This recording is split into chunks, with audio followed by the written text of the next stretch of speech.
Welcome everyone, friends and furs of all species. I'm Daisy Hyena. We're back with another episode of Roman's Christmas. Now, last time Heron died, they're pointing everything towards Anox, but something feels very off.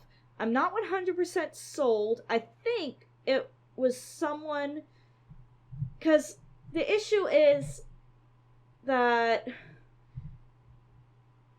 they have, like, I think it might be somebody from the attic, but I can't say for sure yes or no because Sarn fixed the ladder, so it was quiet. So I don't know. We'll figure it out. Coming now. Anox sat in the chair with his tail wrapped around the chair legs like a python. Solar was whispering something to Elegant, her mouth hidden by a handkerchief.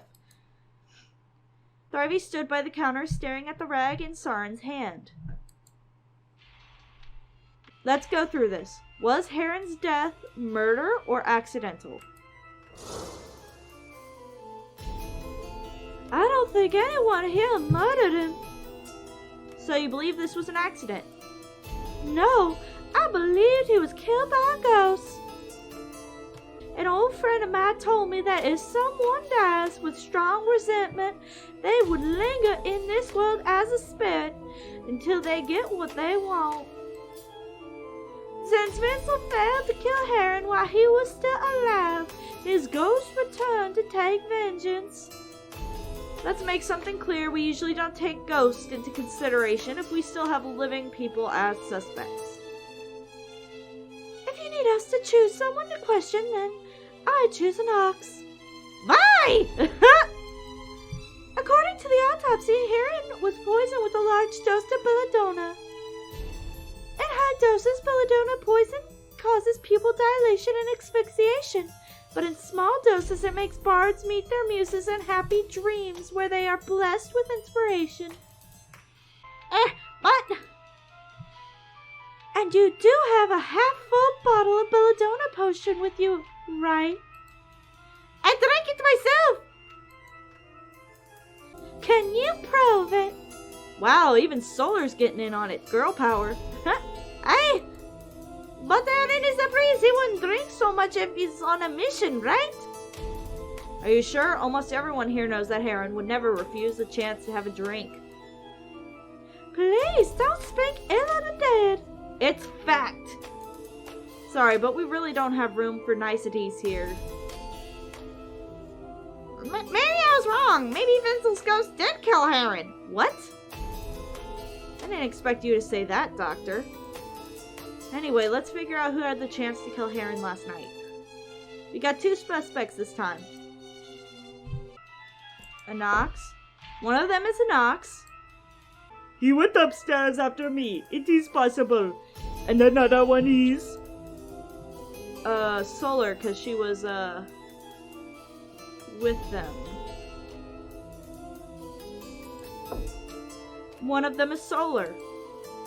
We assume the murderer is either Anox or Solar for now, both of whom went upstairs after Sarin. I demand to state my testimony to prove my innocence! Actually, technically speaking, you're still a noble. There's no need to be so nervous.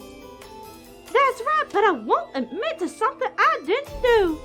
Well, I'm kind of like that. Like, if you caught me in some real shit, like, I know that I did it, I'm going to tell you I did it. But if you accuse me of some shit I didn't do it, I'm going to deny it until my last breath. Then state your testimony, please. I didn't want to go back to my room early last night, so I stayed in the hall to listen to Anox play his lute. At first, it was clear and sweet as a lullaby, but soon he started speeding up the rhythm, and the tune was pretty strange. I was a bit disturbed by the tune, so I went upstairs to go to bed. When I went upstairs, Anox was still there with Heron. So I was not the last one who saw Heron alive. Something smells fishy. Maybe I'll press harder for further information. Refuse to return you. Why didn't you want to go back to your room earlier? I didn't want to be alone, let alone go back to the room that was filled with his scent. I couldn't smell any remaining traces of Lunac, but who am I to judge? Disturbing tune? You were disturbed by Anox's music. Yes, and I don't know why. It was like he lost his mind. It was like an evil spirit was urging his fingers to play that melody. I think we could just leave out the whole evil spirit thing. Oops, I'm sorry. Anox and Heron? So Anox and Heron were the last two people downstairs? Yes. Last witness? Then Anox is the last one who saw Heron alive. I think so. Please add what you said into your testimony. With pleasure. You can state your testimony again. I didn't want to be alone in my room last night, so I stayed in the hall to listen to Anox's lute practice. Anox's tune was full of rage. I was disturbed, so I went upstairs. When I got upstairs, Anox was still there with Heron. In other words, Anox was the last person to see Heron while he was alive. Hold on.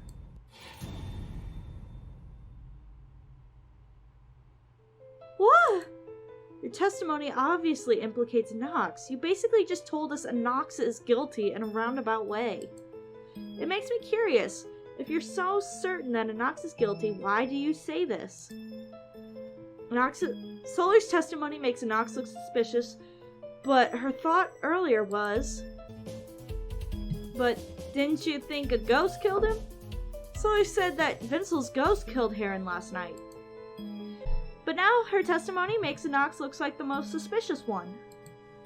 The reason might be, why did Solar testify against Anox while the student system?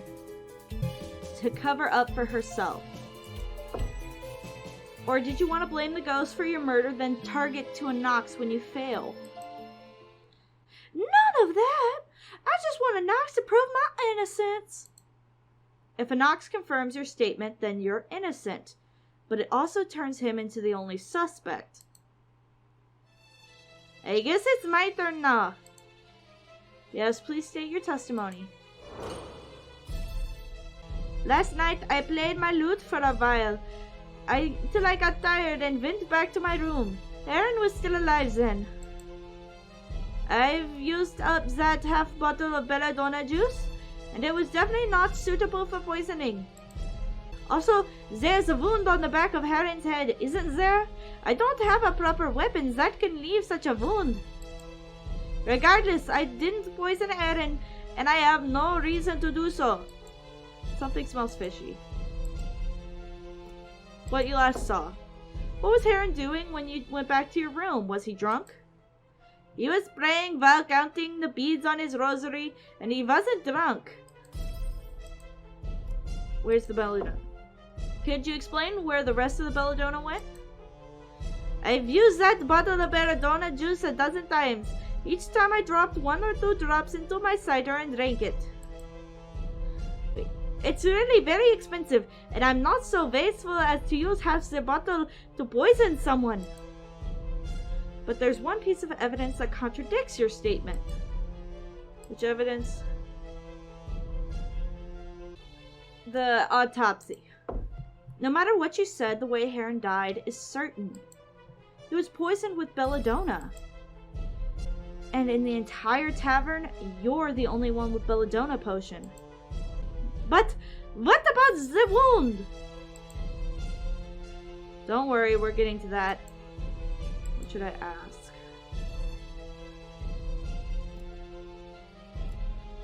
Lethal weapon. You actually always carry something you could hit somebody with. What object? That loot! As a matter of fact, the paint on the backside of your loot has come off. It makes sense that it would come off if you hit some with it. That was an accident! Damn writing! I would never use my beautiful loot in such an awful way! Then what would you use? I don't know. In short, the problem of the belladonna cannot be solved at the moment. We can only assume that it was added to Heron's cider by someone. If we do, Heron's death could be explained easily. It's because of the poisoning effect of the potion. This is a serious accusation. You added the belladonna juice to Heron's cider and invited him to drink with you. You were trying to poison him. However, because the poison doesn't kill instantly, Heron must have tried calling out for help, right? That's when you hit him on the back of the head with your lute, accelerating his death with both poisoning and brain damage. But I definitely didn't kill him. Surely there must be some way to prove that there is no belladonna juice in that cider, right? I don't want to believe it, but we can't really prove that the cider... Wait! I can prove it! What? What? Anox impulsively dropped his lute and strode to the bar counter. He pushed Thrivey, who had been squatting beside Heron's body, aside before grabbing the mug and downing its contents in a single gulp. And thus, I shall prove my words to be true. Anox, completely unshaken by what may have been an act of suicide, slammed his mug down like every time he finished his drink. Are you out of your goddamn mind? You might have just killed yourself, you giant red idiot! Then if I am guilty, it saves you the trouble of hanging me. He wiped the cider remains on the corner of his mouth with his hand and smirked, waiting for the certain moment to come. But let it not be said that I died without fanfare. The corner of Saren's mouth twitched slightly. Anox, meanwhile, leaned on the bar counter. Expectant silence swallowed the room as we waited. Hey, I don't appear to be dying. And here I had my hopes up for nothing. Bitch!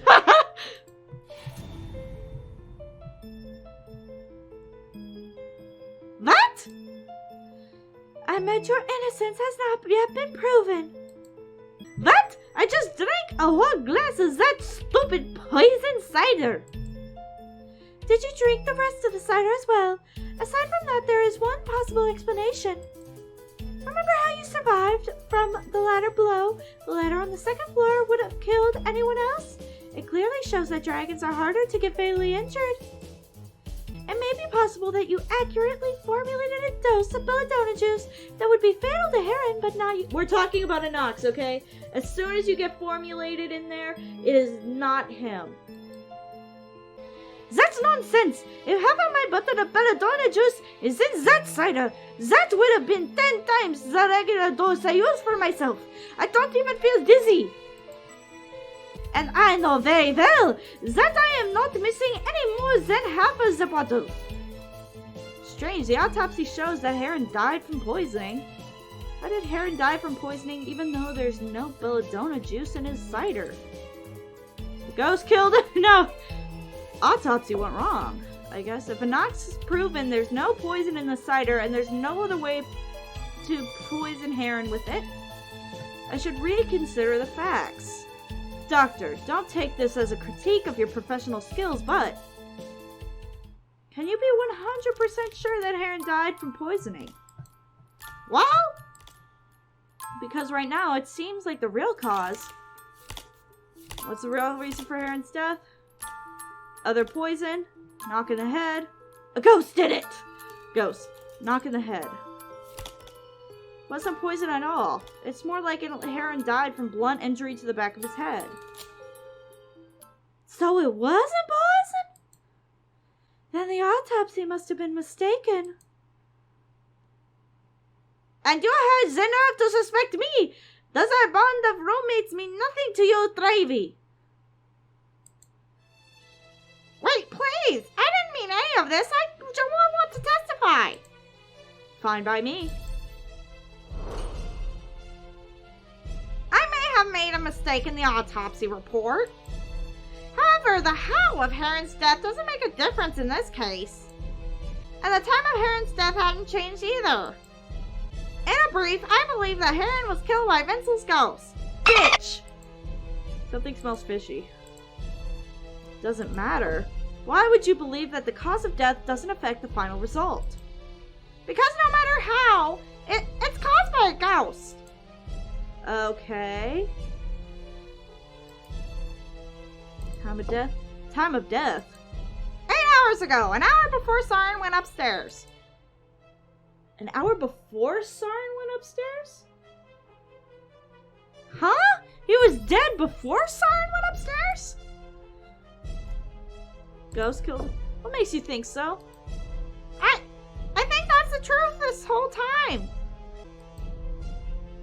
Is it that you're trying to cover for someone? Then what's the real cause of Heron's death? The blunt injury to the back of his head. Then why did you get it wrong? Because I'd forgotten it could also cause respiratory arrest. I'm sorry about the mistake. It's okay, you've been great help so far. Okay. Please reorganize your testimony and add in what you just mentioned. Okay. Please testify again. The true cause of Heron's death is blunt injury to the back of the head that caused him to stop breathing. However, the how of Heron's death doesn't make a difference in this case.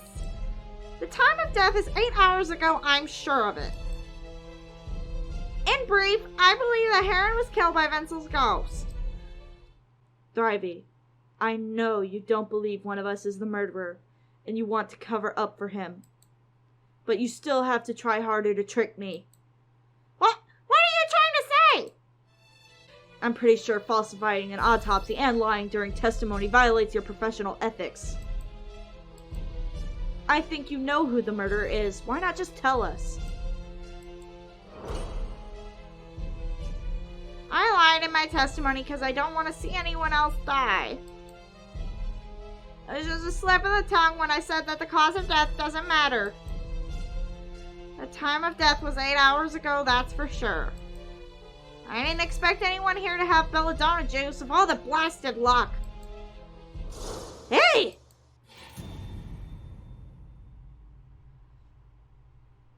Sorry. Of course people would think it's mine because you already said so. I wouldn't believe it at first as well. Sorry.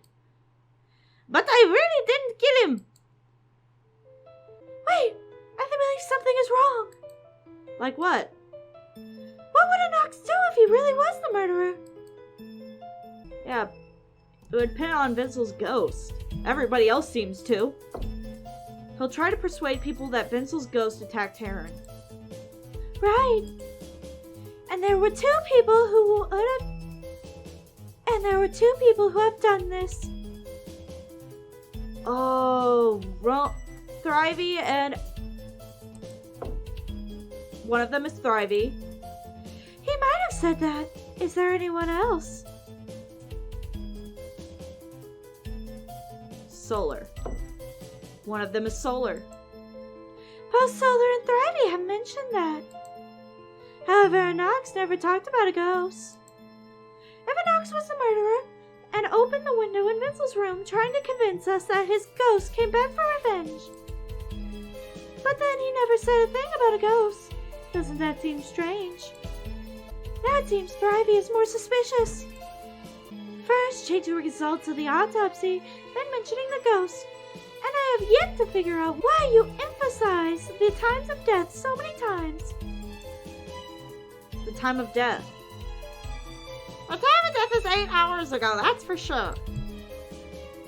The time of death is 8 hours ago, I'm sure of it. 8 hours ago, an hour before Siren went upstairs. What if Heron actually died later than we know, like after Anox went upstairs? Like, is there any chance that Heron got killed after Anox went upstairs? Nonsense! Anox went upstairs very late at night, definitely not after that.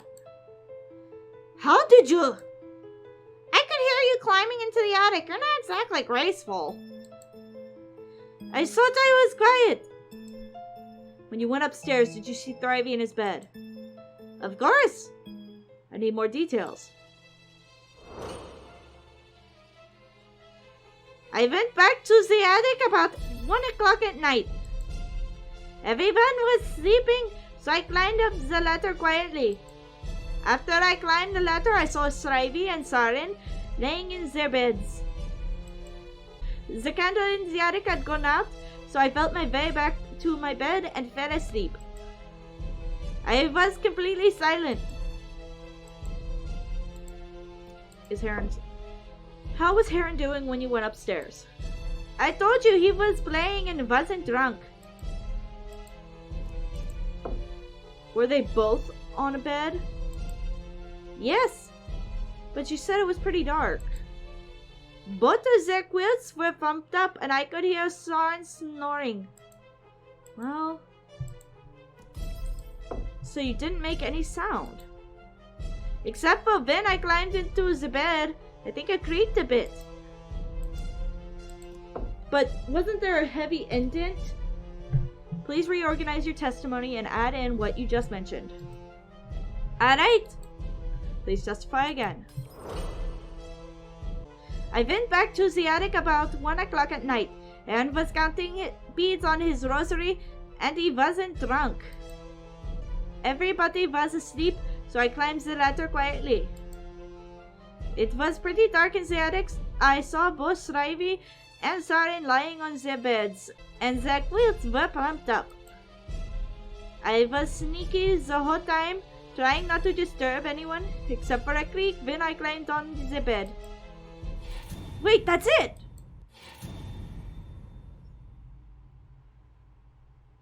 What? I got it! What you saw wasn't Thrivey sleeping, but... What exactly was the thing that plumped up the quilts? The huge ass, medicine bag, right? Medicine case. What you saw wasn't Thrivey, but his medicine chest tucked under the quilt. There was a visible indentation on Thrivey's bed today, so I guess we've got an explanation for that. In other words, when Anox went upstairs, Thrivey wasn't in bed. Then where would he have been at that moment? I guess he was hiding in Vincel's room then? In Vincel's room. Thrivey was in Vincel's room when Anox went upstairs last night. He waited until Anox went upstairs and then went downstairs to kill Heron. It isn't like that.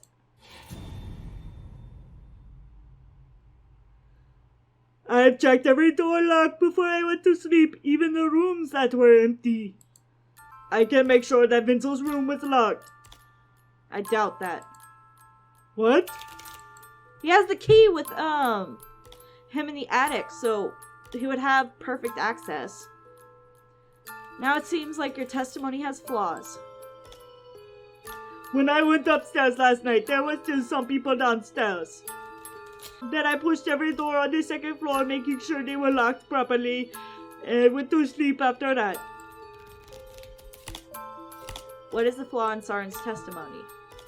Sarin made sure the doors were locked. Sarin pushed the doors to check. The problem is, did you really check that properly? What do you mean? When you said that you checked all the locks, what you really did was push each door and turn the knob, right? I don't think there's anything wrong with that. If the door doesn't move when you push it, doesn't open when you turn the knob, then it is a locked door. Isn't that obvious? Let me put it this way. You didn't use the key to check if they were locked, right? True, but it didn't seem necessary. I think the murderer could easily muddle through the level of security check. How did the murderer pass Sarin's check? Hold the doorknob from the inside. Simple enough, the murderer held the doorknob from inside. All the murderer had to do was hold the doorknob, then no one would know if the door was locked or not. That way, the murderer could hide in Vincel's room and wait until everyone was in their rooms, then go downstairs to kill Heron. Therefore, we know the time of Heron's death and the truth behind Vincel's supposedly locked door and how the murderer killed Heron after Anox went upstairs. It's time to sort things out.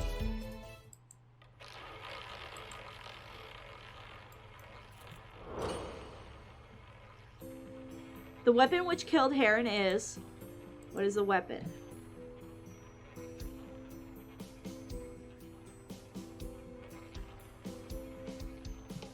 The Kai Balion. It's Thrivey's book. book may be thick. It's too expensive to hit people with. And besides, have you not noticed there's no impact mark on my book?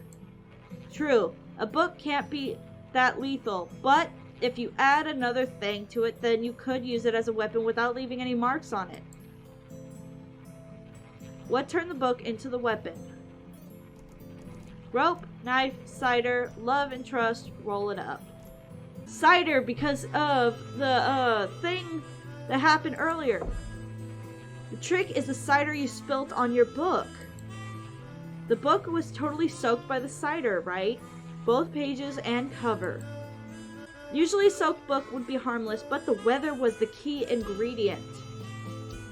He left it outside of the windowsill so it would freeze. If you put the soaked book outside the window, it would be as hard as a rock in a matter of hours. With an ice-covered frozen book, even if the victim bled on it, it'd be easy to clean off. And there wouldn't be any trace of damage to the book's cover. You just need to unfreeze it inside your room after you use it.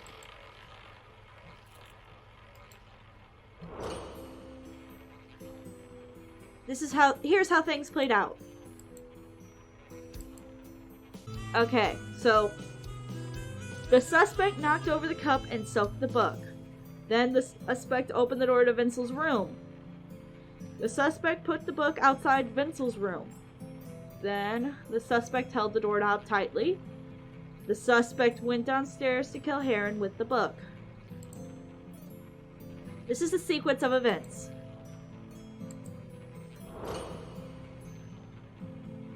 Though I don't want to say it, the murderer is... Who is the murderer?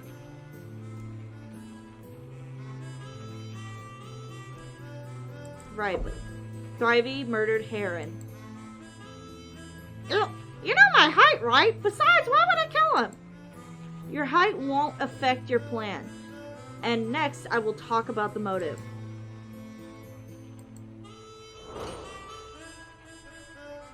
About the motivation, I've got a guess. In my opinion, the problem is... I'm going to prove that no matter what I was before, I've changed. That I now walk the right path under the guidance of God. Thank you. I know it's not exactly easy. I was intending to be the watchman, but I'm afraid at this point I'd fall asleep. Thanks. I hope you can all trust me. For although I was tempted by the devil a long time ago, I have rid myself of sin with God's guidance. Oops! What's Thrivey's motive for killing Heron? Heron was on night watch, revenge for Vincel, colluded with Vincel, free from sin. If I didn't get it wrong, you overturned the cup after Heron said he was free from his sin. Huh? Maybe, I can't remember clearly. I guess you didn't agree with what he said. Further on, he perhaps hurt you before. Oh? Heron was sent to a monastery by his parents in his teens. You started a feud with him before that. What could a teenager do to make someone hold a grudge for a lifetime? Stop! Huh? Yeah. Whoa, what? You know nothing about me! Don't get me wrong, I'm not trying to ex-candle Heron. I'm just thinking. Bullying, right? Stop! Shut up! Looks like I'm right.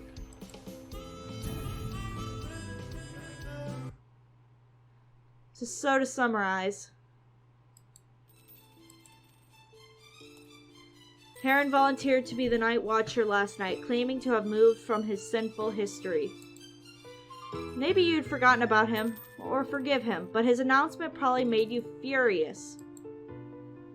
So either part of your scheme or just sheer indignant rage, you overturned a mug full of cider and soaked your book. Vincel had committed suicide yesterday because he had accidentally killed Peter. Killing Heron and blaming it on Vincel's ghost would have been quite convincing, but you needed to help it along. You took your book upstairs, climbed to the attic, stole the key to Vincel's room from the key holder, then opened the door, put the book on the bed, put the book outside. You put the book outside and waited until it was frozen. At that point, Sarin hadn't gone upstairs, so you put the key back in place, stuffed your medicine chest under the sheet, then blew out the candle so it looked like you were asleep. Sarin, being exhausted, wouldn't think to check. After finishing your preparations, you went back to Vinzel's room and waited until all of us were in our rooms. When Sarin came to check the door, you held the doorknob from the inside to mislead him into thinking that the door was locked. Once he was done, you came out from Vinzel's room and left the window open. Then you went downstairs with the frozen book to confront Heron. It was midnight and Heron was probably dead drunk, lying on the table. Oh shit, with the mask on he looks so much more freaky. But you decided to make him actually dead when you hit him on the back of the head with the hard frozen book. Then you cleaned the blood stain off the book, making sure Heron was dead, then went upstairs, moved your medicine chest out of your bed, and went up to sleep with nobody the wiser. Then when Sarin came to ask you for the autopsy, you suddenly remembered that Anox drank cider with belladonna juice, and Heron's death resembled belladonna poisoning. So you decided to pin the blame on Anox. That should sum everything up nicely.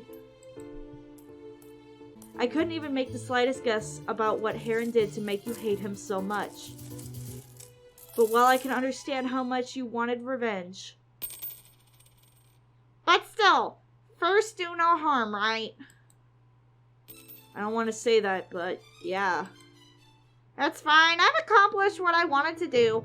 Dying with satisfaction after delivering my revenge is probably the best ending I could have hoped for. Wow! I wanted to fight back ever since I was young, and I didn't have the strength to do so at that time. And then he went to the monastery. I thought I'd never meet him again until 4 days ago when he stumbled into this tavern. It was like he just stepped out of my memories fully formed. Sure, he'd successfully convinced everyone he was reformed, a proper member of the clergy. Even I was almost convinced. But after last night, I knew he hadn't changed, and he never would. Well, I'd better get going. Thank you for taking care of me these past few days. Wait, where are you going? Thrivey wrapped his coat tight, lifted his medicine chest. I know where people like me should go. I'll go there alone. You need to help. There's a blizzard outside. You'll... Sarin moved to block the door, but he was a bit too slow. Thrivey opened the door and walked into the blizzard without hesitating or looking back. He walked slowly, dragging his medicine chest, marching through knee-high snow. Snow blew in from the tavern's door, melting against my muzzle as I squinted. Thrivey's figure in the blizzard grew smaller and smaller, more and more blurred, until at last he disappeared into the endless white. His body was found by some street sweepers after the blizzard finally ended.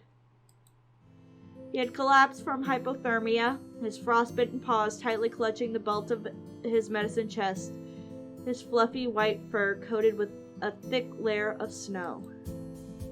People showed great respect to the young doctor who insisted on fulfilling his duty even during a deadly blizzard.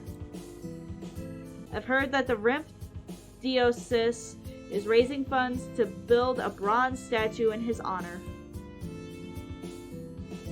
Wow. Oh, is that it? Everything changed after the snow stopped. I went to the judiciary with Sarin. We spent a few days testifying, then I went back to my office. When I climbed up the stairs to my office, I froze at the door at what I saw. Not expecting any visitors, I see. How did you find my office? I am a professional, Roman. Besides, where else would I wait for you so you could fulfill your promise? At least wait until I earn some money. Oh, I fear your money troubles are over for a while. After solving the White Star Tavern case, there will be tons of clients ready to commission you, Detective Roman. Meanwhile, I nobly sacrificed my financial future to save you from certain... All right, I get it. Don't worry, I'll make sure to pay you back. Then perhaps I should stay here for a while I wait for that payment, just to keep an eye on you, you know? Well, if you don't mind the mess. However, the public was more interested in the 12 people of the White Star Tavern killing each other. Though if they knew the number of patrons was 13, the story would have been even more ominous. The White Star Tavern became unbelievably popular after the incident. Some came to visit the famous homicide scene, or to spend a night in one of those rooms. Honestly, people do that fucking shit today. I couldn't, because I'm on the fence about ghosts, but I'm not about to fuck around and, like, find out. That's not me. No. For a while, I swear to God I was haunted. It could have just been me. Don't know, but I'm not looking for any confirmation. Although unwilling, Sarin still rents the rooms to the lodgers in exchange for triple room fee. His only request is that all the lodgers must leave a white flower on the nightstand before leaving the room. Anox was asked to stay in the White Star Tavern permanently to help Sarin deal with all the guests. No entering the kitchen, though. His unfinished story remains unfinished, mostly because he's busy now telling the guests what happened during that Christmas. Sometimes he also tells the guests about me, I assume. Some of my clients claim that they came because they heard my name from the best bard in Rimp. As for Solar, on the day the snow stopped, she bought Elegant's clothes and rushed out of the tavern. I've never seen her since. Maybe she went back to Cordoba, out of range of Apollyon's law. My friend Cain and I, as Peter, were left in that snowy Christmas forever. I won't be able to taste Cain's carrot stew again, even though I never really liked it. Ines won't clap me on the shoulder either. Sometimes I think what would have happened if he had told me about his sexual orientation. I'd never be his lover, of course, but I could at least listen. I never got the chance to write Peter's letter.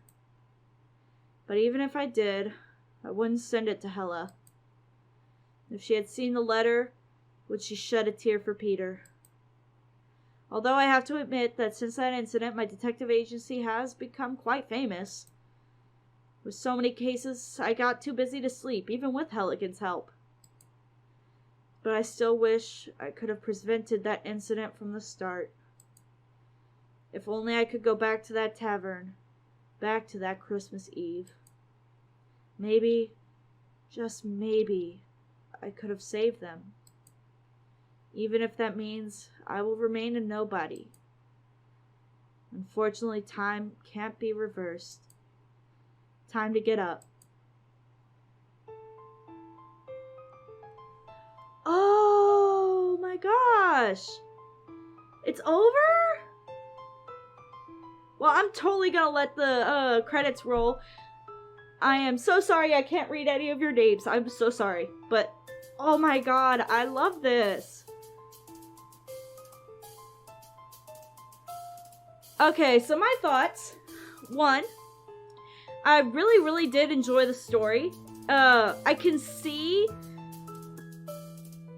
influences of different games, but it did make its own, way.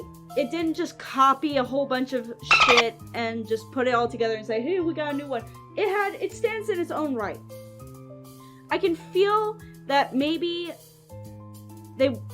because this is, I believe, one of the first titles that this company has dropped. So I think that they wanted to do something bigger, because there was some parts that were you could tell were kind of left out. But for the most part, this is absolutely, especially for a first time thing, this is amazing. The music, I know I pointed out this earlier, the music beforehand, I pointed out, but I loved how they had a different theme for each and every person that kind of added on to, their personality, kind of gave it a little bit more depth. The art was amazing. I loved the animation of the sprites. I love all the little details. It was great. I loved it. I think the only real thing I wish that they could have done was wait, question mark. You ain't about to pass that like you didn't say what you just said. What? Restart? What the? Y'all see that shit too, right? It's glitching for you too, right? Anyway, I wish that we had learned a little bit more.